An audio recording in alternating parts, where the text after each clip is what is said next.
Bonsoir, bonsoir peuple de Dieu. Ce soir, je viens encore devant ton écran.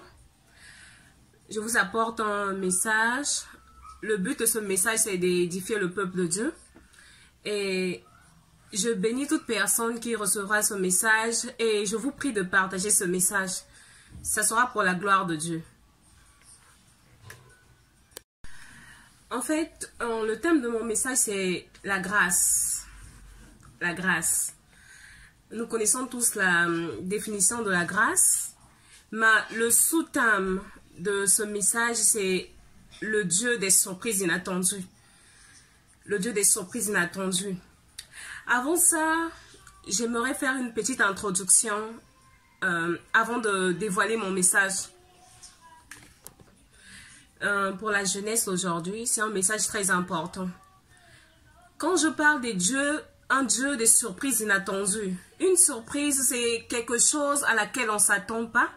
Et ouf, cette chose est offerte à toi.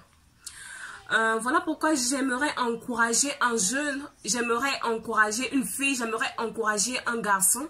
Pendant ce moment de confinement, ne baisse pas tes bras. Surtout, ne baisse pas tes bras. Pendant cette période, c'est une période très importante. C'est une saison très importante que Dieu est en train de travailler son peuple.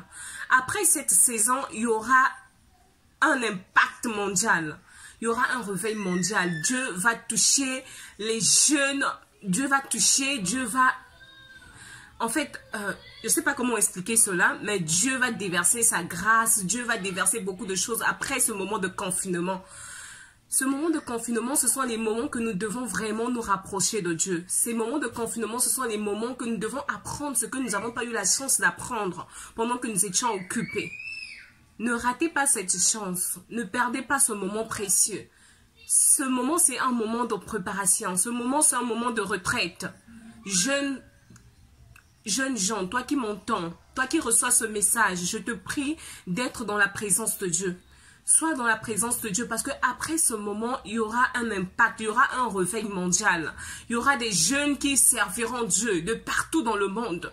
Il y aura un impact incroyable. Dieu va utiliser beaucoup des bouches, Dieu va utiliser beaucoup des prophètes pendant ce moment. Il dit Maranatha. Regarde dans ta Bible, essaye d'aller sur Internet, tape que veut dire Maranatha. Maranatha veut dire que Dieu revient bientôt. Dieu revient bientôt, cela ne signifie pas que c'est la fin du monde. Dieu revient bientôt, voilà pourquoi il prépare son peuple. Il prépare son peuple à des choses pires que ce que nous passons en ce moment. Maranatha, Dieu revient bientôt. Fais de ta vie une vie d'adoration. Fais de ta vie une vie d'adoration. Quand je parle de l'adoration, c'est pas mettre des chansons dans ta maison, écouter. Quand je parle d'adoration, c'est pas que tu t'agenouilles pour adorer Dieu avec tes mots. Mais quand je parle d'adoration, je parle d'une conformité avec le Saint-Esprit. La Bible dit quoi? Ce n'est plus moi qui vis, mais c'est le Christ qui vit en moi. Donc tu dois faire de Dieu ta priorité. Tu dois vivre une vie de sainteté. En ce moment-là, c'est un moment que nous devons le plus nous sanctifier. Nous devons éviter les péchés, vivre dans la sanctification. C'est ça l'adoration agréable à Dieu.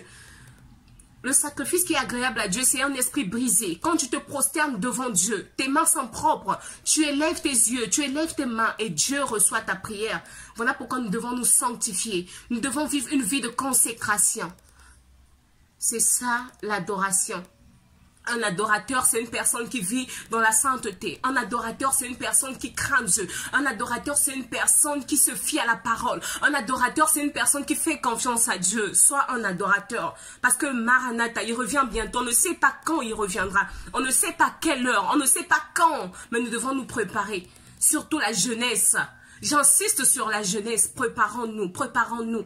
Toutes les mauvaises choses qui se font de nos jours, c'est dans la jeunesse que ça se passe.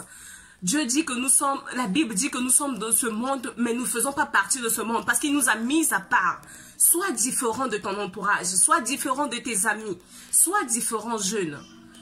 Prends le temps de prier, prends le temps, mets-toi dans la prière. C'est pas la fin du monde, mais Dieu revient bientôt. C'est pas la fin du monde, mais Dieu revient bientôt. Maranatha, il revient bientôt. Voilà pourquoi nous devons nous préparer, nous devons nous préparer, nous devons nous préparer. Il est temps de se préparer. Seigneur, je te bénis parce que tu es le Dieu des surprises inattendues. Tu fais grâce à qui tu veux, quand tu veux, où tu veux, comment tu veux. Tu ne demandes pas la vie des hommes. Mais quand tu fais grâce, Seigneur, tu ne demandes à personne, tu fais grâce et tu fais descendre ta faveur. Voilà pourquoi je prie pour ce jeune, je prie pour cette femme, je prie pour cet homme, je prie pour cette fille, je prie pour ce jeune homme, Seigneur Père éternel, afin qu'il puisse avoir un impact dans les vies, Seigneur Père éternel. Je prie pour un réveil mondial, Seigneur Père éternel. Tu as dit, Maranatha, tu reviens bientôt. Nous ne savons pas quand est-ce que tu reviens, Père éternel, mais nous devons consacrer nos vies. Nos vies doivent être des vies d'adoration, des vies consacrées au Christ. Voilà pourquoi je prie afin que l'impact puisse se répandre partout dans le monde, là où il se trouvent des jeunes gens, Père éternel, roi de gloire, afin que tu puisses nous mettre à part pour te servir. Tous les serviteurs, Seigneur Père éternel, que tu avais préparés pour ce moment, Seigneur, je prie afin que ta main puissante, Yahweh, je prie afin que le Saint-Esprit puisse couvrir la vie de tout un chacun, tous les serviteurs, tous les jeunes que tu as préparés pour cette génération. Je prie afin que ta main puissante, Yahweh, je prie afin que le Saint-Esprit puisse leur diriger, parce que roi de gloire, Jésus, que le Saint-Esprit puisse toucher les vies. Je prie afin que le Saint-Esprit, Père éternel, puisse orienter les jeunes, roi de gloire, afin que, Seigneur, Père éternel, nous puissions t'offrir une adoration digne d'un roi. C'est ce que tu attends de nous. Pas une adoration des lèvres, pas une adoration des paroles, mais une adoration du cœur, une adoration d'un serviteur consacré, d'un serviteur propre, d'un serviteur, Seigneur Père éternel, qui vit dans la sanctification. C'est ce que tu t'attends, roi de gloire. C'est cette adoration que tu attends, Seigneur Père éternel. Tous les peuples doivent s'incliner pour t'adorer. Tous les peuples doivent s'incliner pour t'élever, parce que tu es le seul vrai Dieu, Seigneur Père éternel. Tu dis une chose et la chose existe. Tu ne mens jamais, Seigneur Père éternel. Je te bénis, je te bénis, je te bénirai pour toujours.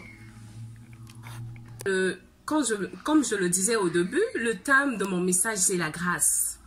Qu'est-ce que la grâce? La grâce, c'est une faveur imméritée.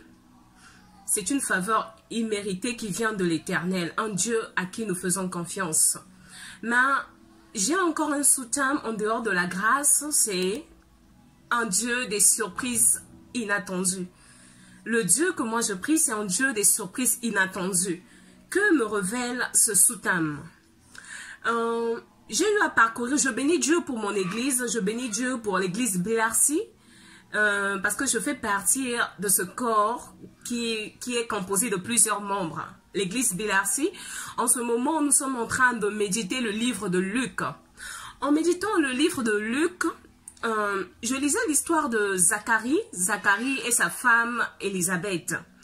Cette histoire avait tellement édifié mon cœur, cette histoire avait touché mon cœur, que j'avais eu le temps de prier. Pendant que je lisais cette histoire, j'entendais une voix qui me disait que je suis un Dieu des surprises inattendues. Je suis restée calme, j'ai dit, Seigneur, tu es un Dieu des surprises inattendues. Que veut dire cela? Voilà pourquoi je n'ai pas pu garder cela. Je t'apporte ce message aussi, afin que tu puisses connaître quelle est la profondeur de Dieu. C'est un Dieu des surprises inattendues. Quand tu es fatigué, tu t'attends plus à rien. C'est en ce moment qu'il surgit.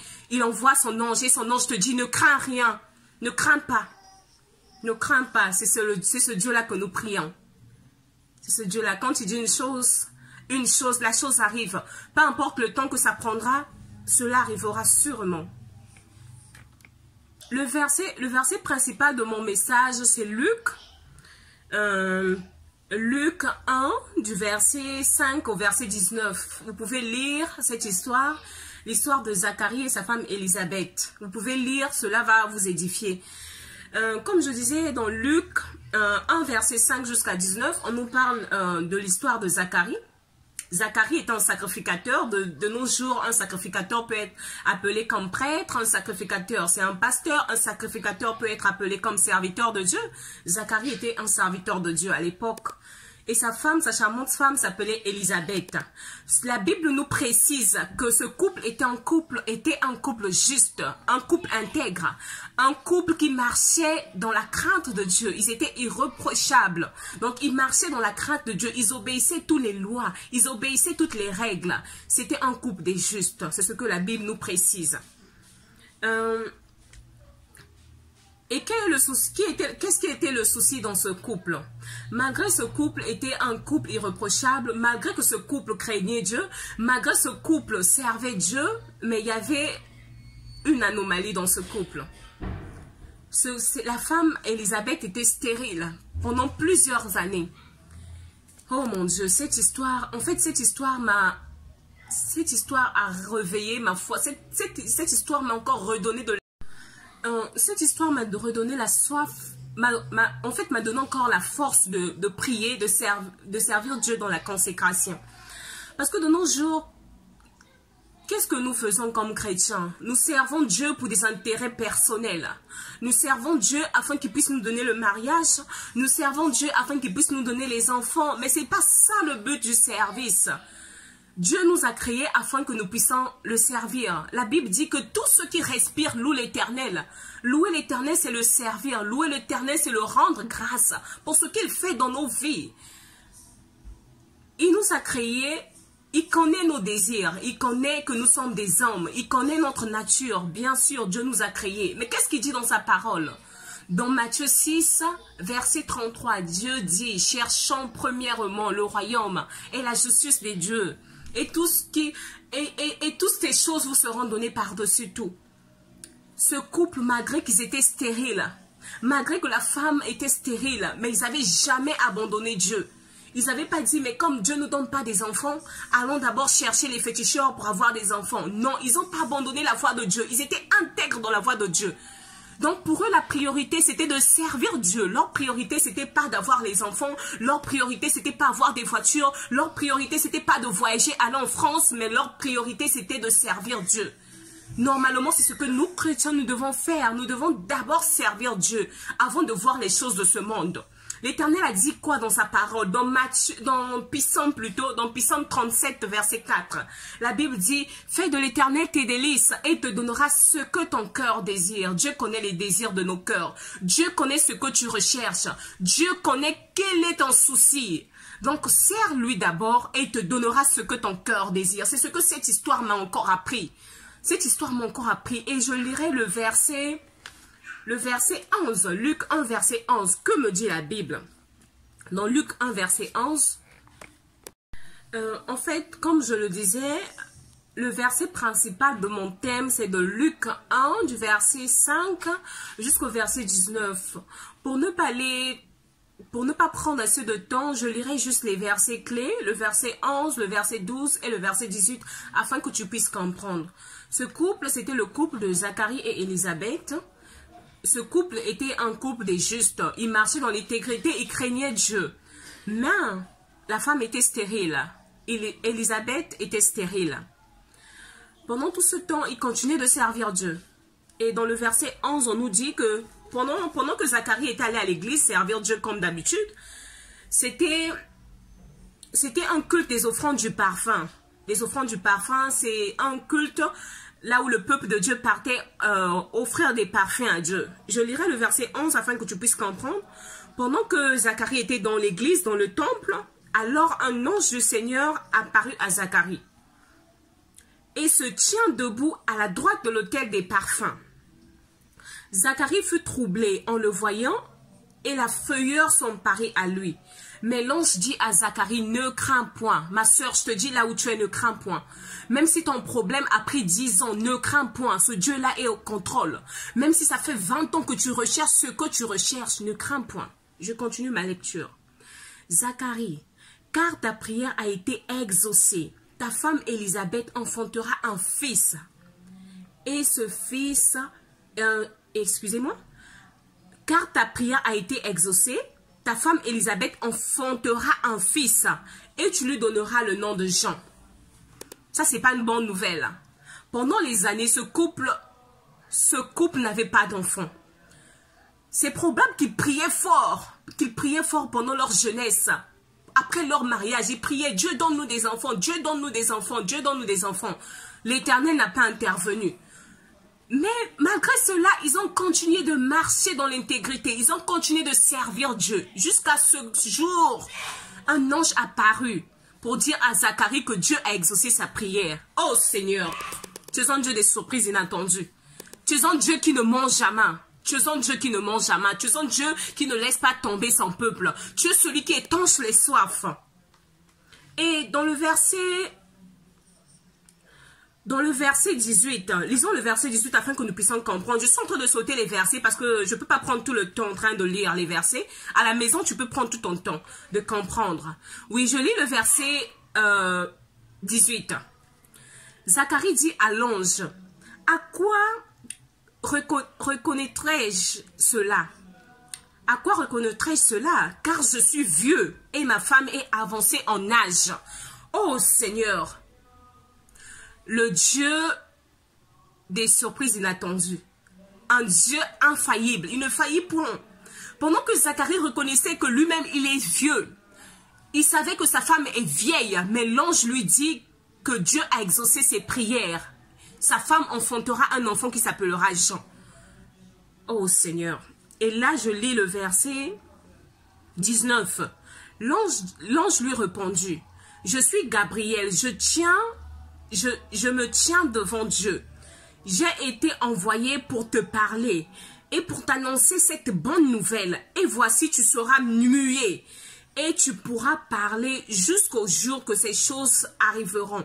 Parce que tu n'as pas cru à mes paroles qui s'accompliront en leur temps. Le problème, c'est le problème du temps. Le temps des hommes, ce n'est pas le temps de Dieu. Dieu ne pense pas comme un homme. Dieu n'est pas comme nous. Pendant que nous faisons des programmes, tu dis, en 2020, je vais me marier. Dieu a dit, c'est pas ça mon programme. Pendant que tu fais les programmes, je vais voyager. Est-ce que tu as demandé la permission de Dieu? Est-ce que tu as pris le temps de prier? Parce que le temps de Dieu, ce n'est pas le temps des hommes. La façon que tu planifies ta vie, ce n'est pas ce que Dieu planifie. Dieu dit, il connaît, dans Jérémie 29, verset 11, Dieu dit, je connais les projets que j'ai formés pour vous. Les projets de paix et non les projets de malheur. Pour vous, cette sœur, par exemple, toi qui es à la maison, tu pleures, Seigneur, donne-moi les enfants. Ça fait peut-être 10 ans, 20 ans, Dieu ne répond pas à tes prières. Ne désespère pas, ne change pas de voie. Ne détruis pas ton alliance avec Dieu à cause des enfants. Continue de prier. Dieu connaît en quel moment il te donnera ce que tu recherches. Toi qui recherches le mariage, continue de prier.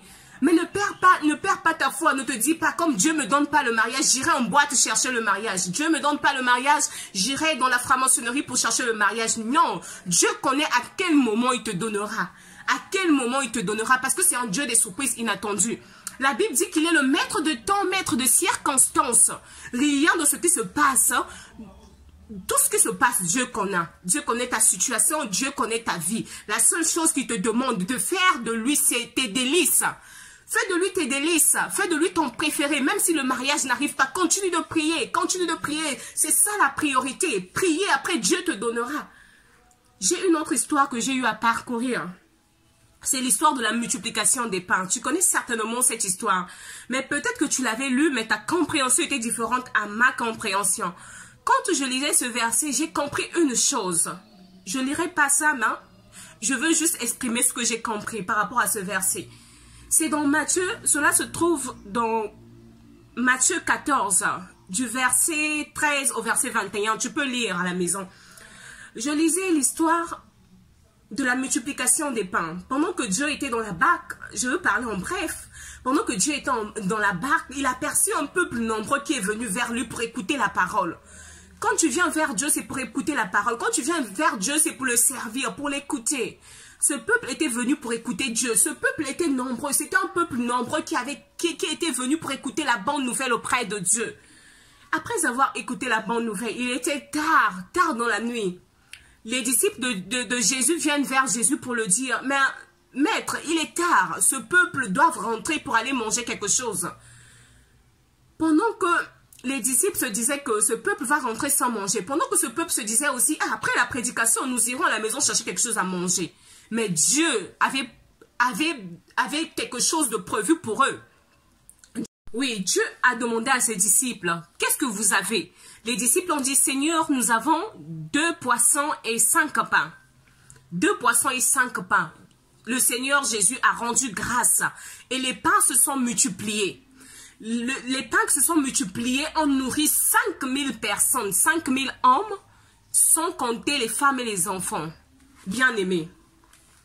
Ce Dieu-là qui connaît ta soif, pendant que ce peuple avait faim, Dieu savait que ce peuple a faim. Il a rendu grâce et il a nourri ces gens-là. Pendant qu'ils ne s'attendaient pas, eux, ils étaient juste venus pour écouter la parole. La parole, ils étaient juste venus pour nourrir leur esprit. Mais en nourrissant leur esprit, Dieu leur a donné un bonus. Un bonus du pain et du poisson. Pour nourrir aussi le corps. Non, Dieu, c'est un Dieu de surprise inattendue. Qu'est-ce que j'ai compris par là? Qu'est-ce que j'ai compris par rapport à cette histoire?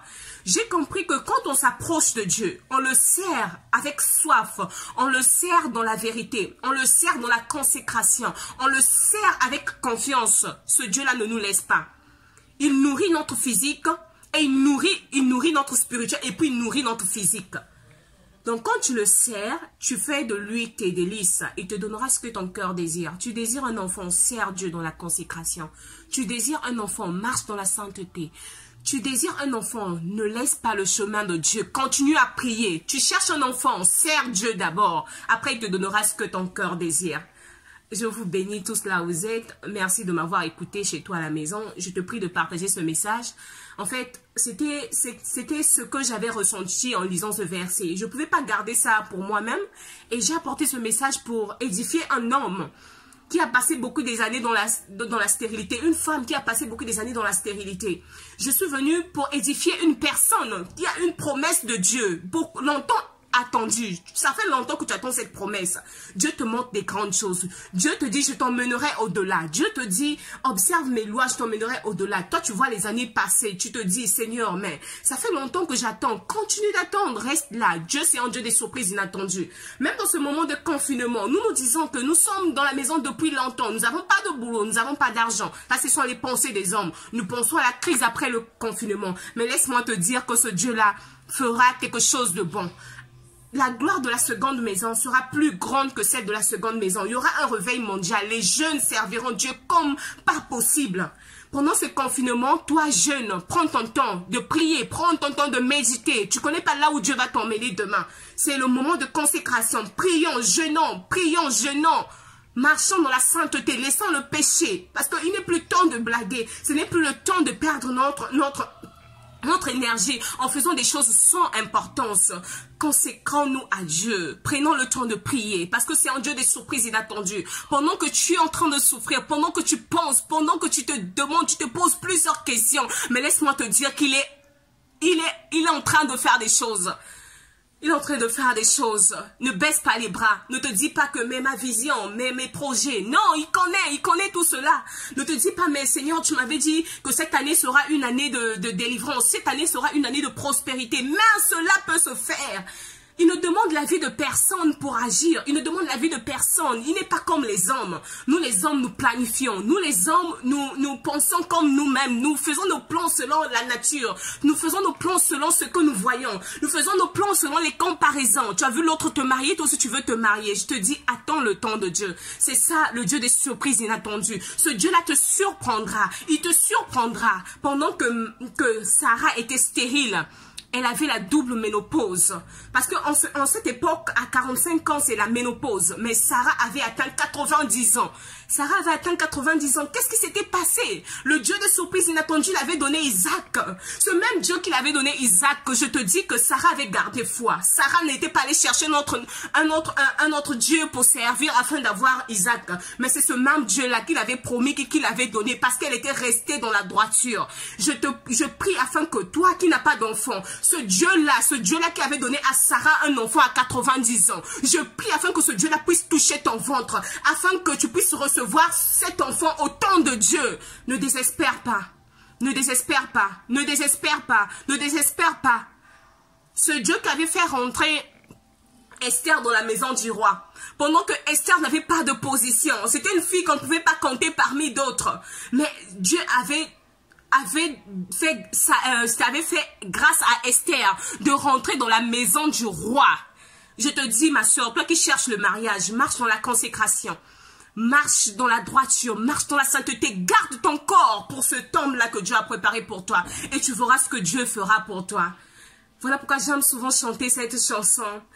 Salangangolu, ndenge yo lingi, tango yo lingi, et sika yo lingi. Ce Dieu-là peut faire grâce. Il fait grâce quand il veut, où il veut, comment il veut. Ce Dieu-là Il peut te donner les jumeaux, il peut te donner les quadruplés. Si tu crois, si tu gardes ta consécration, il est capable de faire. Il ne dort pas, il ne ment pas, il est capable de faire. Voilà pourquoi, toi qui cherches le boulot, ne désespère pas. Il est capable de te donner le boulot. Toi qui cherches l'argent, ne désespère pas. Il est le maître de toutes choses. L'argent, l'or, tous les biens de ce monde lui appartiennent. Ne cherche rien en désespérant. Continue de croire. N'aie pas des inquiétudes. La Bible nous dit ne nous inquiétons de rien. Même si aujourd'hui tu ne vois rien marcher, mais demain c'est ton jour. Demain c'est ton jour. Il te surprendra. Demain c'est ton jour. Il fera quelque chose de grand dans ta vie. Que Dieu vous bénisse. Que Dieu touche là où il y a le vide. Que l'Éternel puisse remplir ce vide. Là où il y a la soif. Qu'il puisse étancher cette soif. Je prie afin que Dieu puisse vous combler. Le sang de Jésus sur vos vies et que Dieu vous bénisse. Attendez le temps de Dieu. Merci.